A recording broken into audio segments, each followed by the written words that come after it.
Up to number 2, but here's a high wind warning from Sealy coming soon, probably. Yep.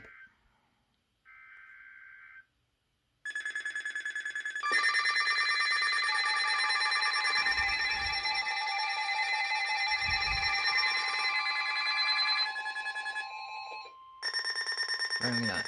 High wind warning in effect until 8 a.m. Thursday. For Hancock, Wyandotte, Marion, Morrow, and Knox counties. South winds 20 to 30 miles an hour with gusts up to 60 miles an hour. Damaging winds will blow down trees and power lines. Widespread power outages are expected. Travel will be difficult, especially for high-profile vehicles. The highest wind gusts will occur late tonight and subside below warning levels shortly following sunrise. A wind advisory may be needed for the morning into the early afternoon following the warning. People should avoid being outside in forested areas and around trees and branches. If possible, remain in the lower levels of your home during the windstorm and avoid windows.